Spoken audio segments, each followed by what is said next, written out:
Welcome back, my friends. It is episode 5, isn't it, of my HSS, my ultimate HSS build. And last time you saw it, I just put strings on it.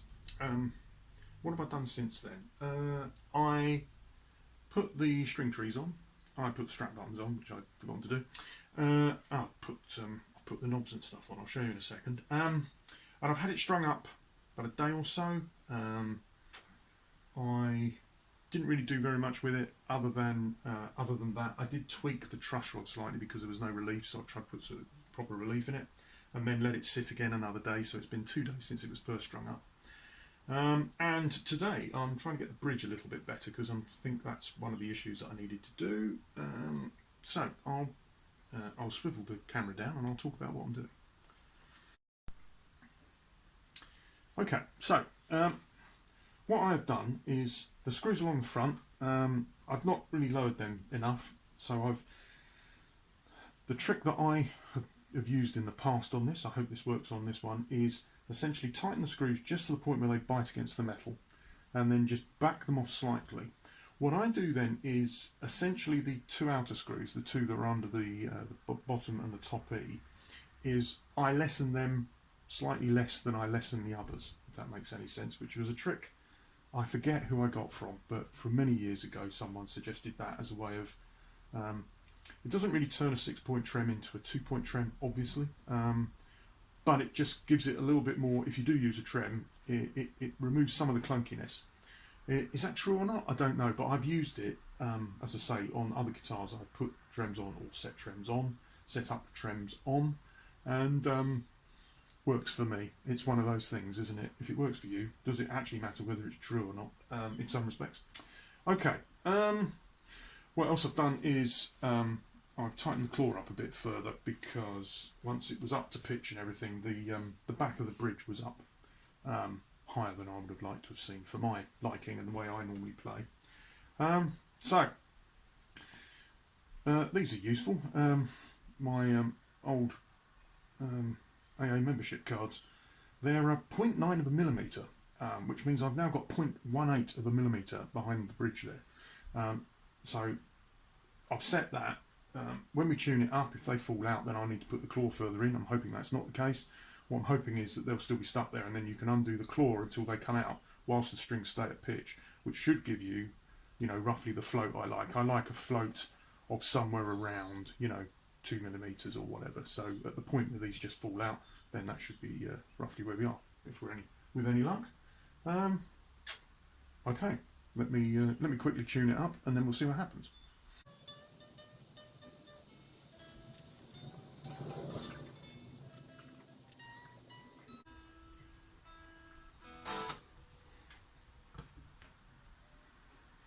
Tuned up close enough. Yeah. And they have come out. So let me measure that. It's going to be obviously a bit above 2 millimetres. Let's see by how much.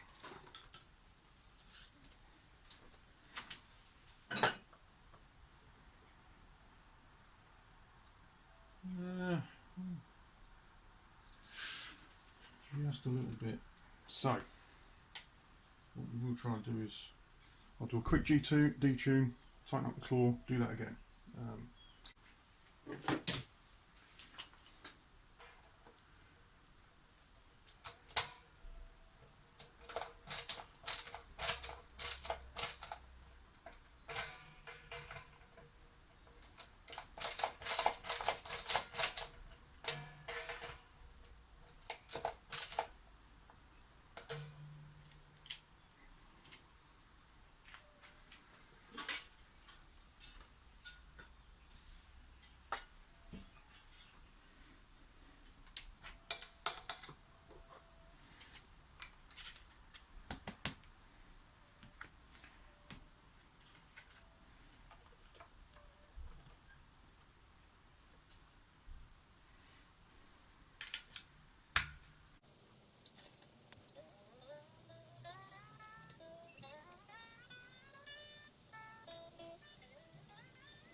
close enough for this job. Right, and they're off again, but that was just touching, so I think we're probably pretty much close to where I want to be.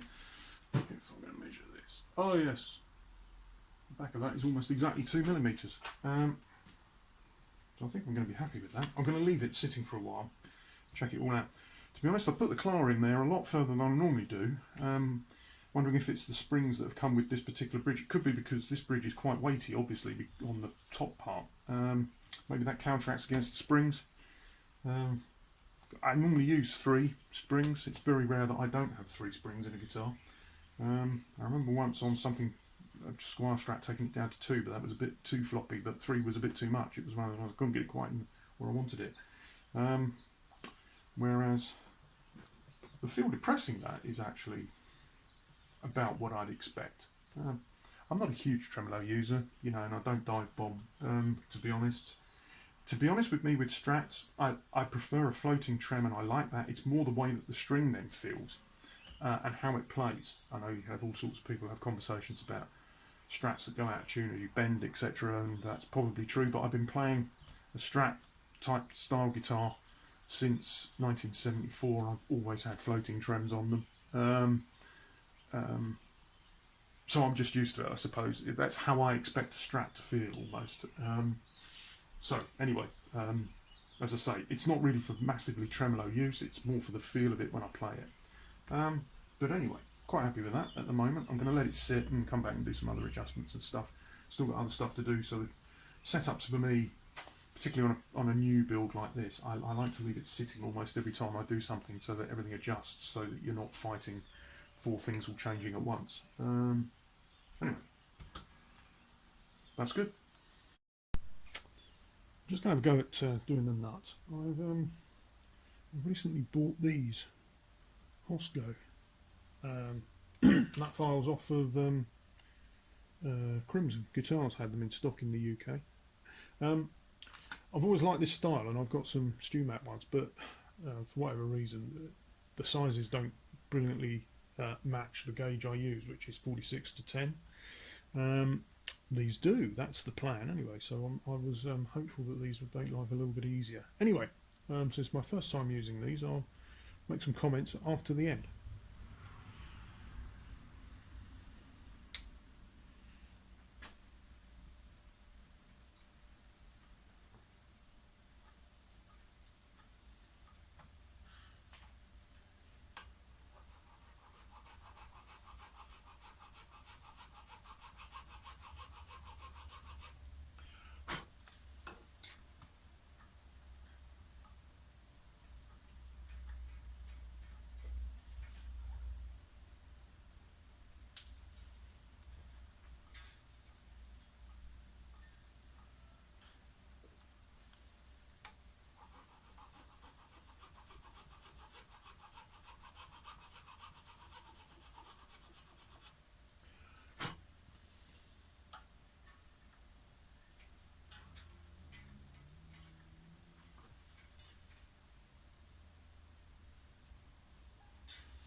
Well, I recommend these.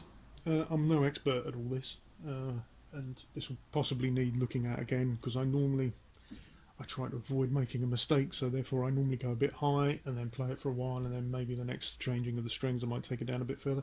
But these files, really, really good. I like this style. I've tried the other ones, but you know, you get those ones long, and I find that particularly on the higher strings, on the thinner ones, they're just, I have real difficulty with them though, keeping them straight. Anyway, that may be just me and my technique, but these files which are more substantial, I do like. And these are, you know, a direct 10 to 46, which is ideal. I use 10 to 46 pretty much on everything on my guitars, and even if I was using 9s, 10 to 46 would probably be okay again as well, you know. So probably for an electric, these are, I would think, for me, the most useful file. Maybe other people will agree with that, I don't know. But anyway, recommend these without a doubt.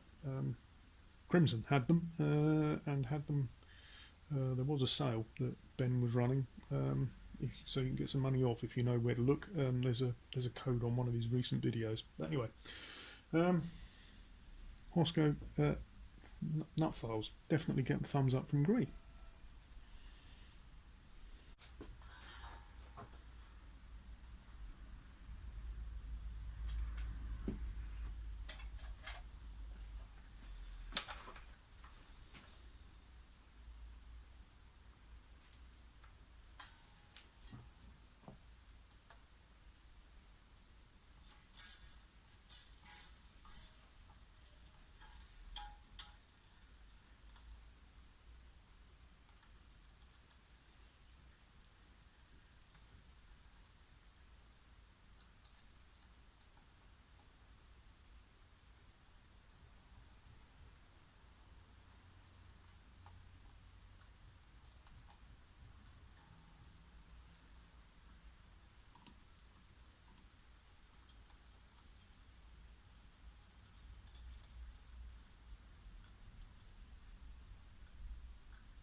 So here's a question that I've seen asked a few times on Facebook forums, etc. On the Wilkinson bridges, can't speak for all of them, but definitely the two types that I've used, which is this one and the more vintage style six screw at the front one, which has got, you know, flat base with bent steel strings, very much like a vintage Strat. The arm is a push-in, right? And if you want to adjust the tension, you probably can't see, but there is a very little. The Allen key goes in here, and it inserts into a little Allen key that's behind here. You have to sort of dump the trem to get to it, and then that you can tighten up. So I want that a little bit. That's better for me. There we go. Right. So that's how you adjust it on a Wilkinson tremolo, at least the ones I've used. So if you've got one and you're wondering why you've got a pushing arm that's too floppy or whatever for whatever you want, have a look. It's the same Allen key as you use to adjust the saddles as well, which I think is quite a good idea. So definitely. Anyway, there you go. So they're a bit like the PRS, but it's just not so obvious because you've got to actually dump it because it's in the block, not with the PRS. It's above here and it's actually on the base over the top, so it's much more easy to see. But anyway. Pretty much the last job to do, put my logo on. So I've just done these out of transfer paper, and then created the logo on the computer and printed them out. To be honest, Fender have used these type of water slide decals for years, so transfers and that, why not? It's only a bit of fun anyway, really, but it does add a little bit of a finishing touch to it.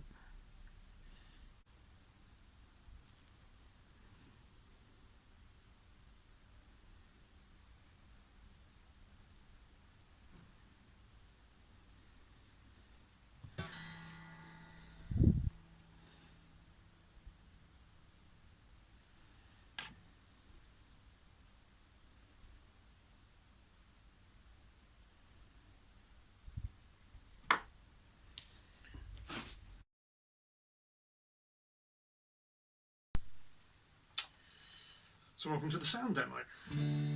What I'm going to first of all do is just play through all of the regular settings, and then I'll do some stuff with the switches just to explain how they work. And then I might just play a few bits and pieces to add to this. But anyway, and I'm starting on the neck pickup, so I'm just going to go neck pickup, neck and middle, middle and bridge, just so you get a feel for how they sort of sound.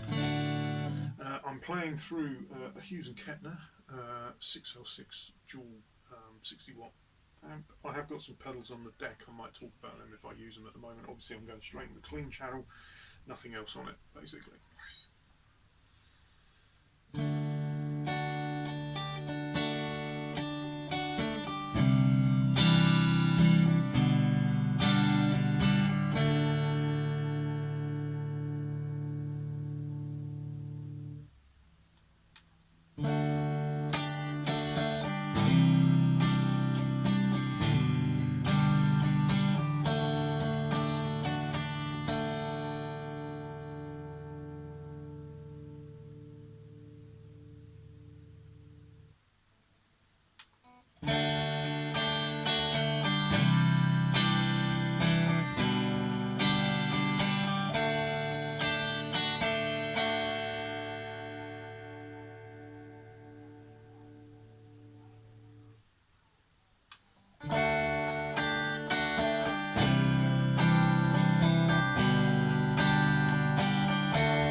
So I don't know if you can tell from that, but I like the sound of the zinc chords very much. They're sort of very typical classic Strat sort of sounds.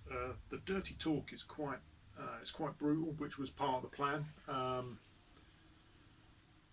But I quite like it. But it is very brutal, particularly on clean sounds. That's got quite a oomph to it.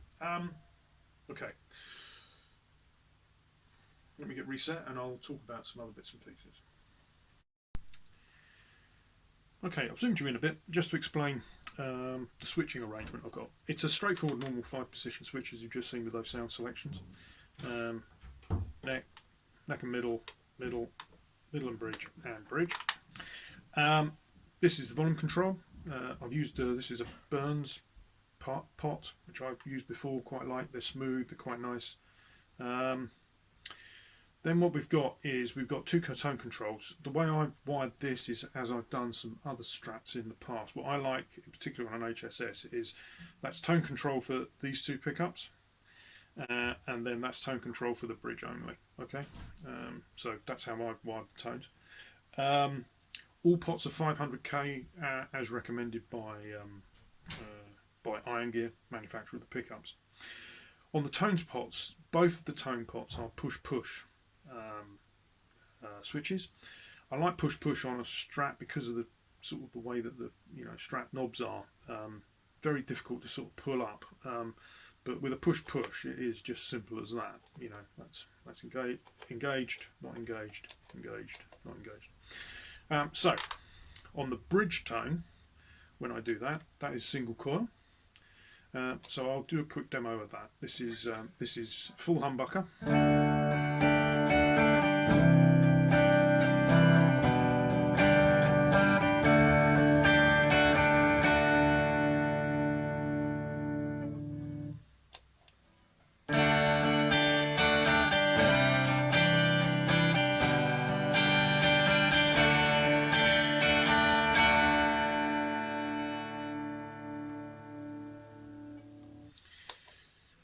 So obviously it's not a Strat bridge pickup, but it's a usable single coil train for me, without any shadow of a doubt. This is where the fun starts with this. Was one of the reasons why I chose these pickups. These are the Smokestack 2 from Irongear, and they give you the ability to have, essentially, they're still single coils, but essentially it taps halfway down the coil. So at the moment, that's the neck pickup. With essentially not all of the coil engaged. The way I've set this up is when I go to that, engage the tone control, that now plays a full tone.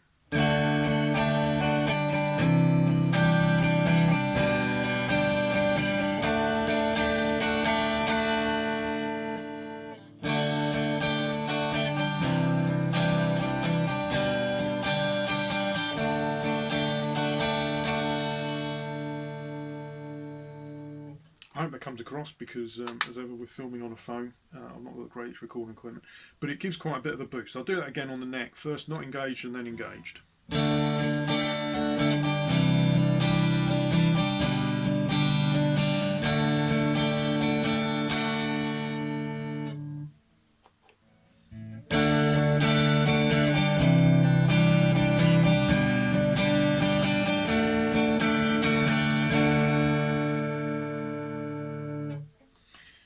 So having been playing the guitar a couple of days since I got it finished, I find myself really using it. It's a nice little boost to use potentially for solos or particular type of playing. But anyway, that's what we've got. So that's the whole setup basically. I haven't quite figured it out. If I've done my maths right, I've got 12 settings, something like that, because obviously I've got you know, either of these, either not engaged or engaged, and then I've got single coil on that. Would I ever use all 12 on stage in one set? Probably unlikely, but you know, they're all there.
So there you have it.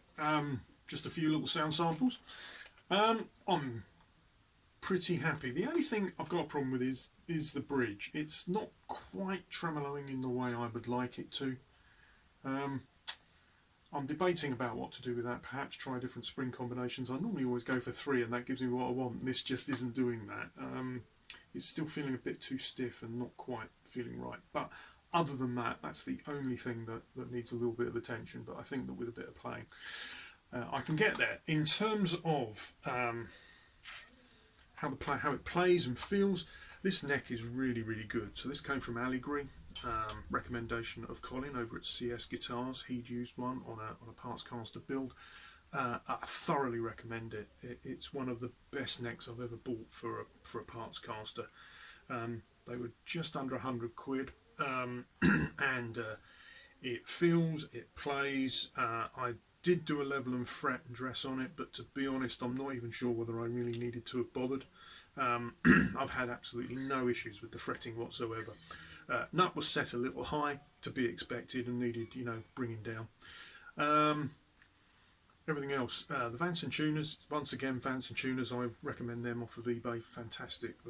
They're value for money and they work. That's what you need to. That's all I need to really say. I have used and have had more expensive tuners on guitars that are nowhere near the quality that these are, and the way they work. I'm happy with how the electrics turned out for me. In retrospect, I deliberately went for the dirty talk because I have got the rolling mill overwound in 2 other guitars, so I wanted something a bit different. It is a very pokey pickup, though, to be fair, which does turn this into, particularly in the bridge settings, a bit of a rock monster. But hey, you know, it's a great pickup. It sounds great, but just if you are thinking about the dirty talk, it definitely is what it says it is. The smokestack 2s, absolutely, these are great, and would thoroughly recommend. As you can see, I've got that on the boost at the moment, where I was just playing on the bridge on the neck pickup. Just having that little bit of extra for solos or whatever is just really nice.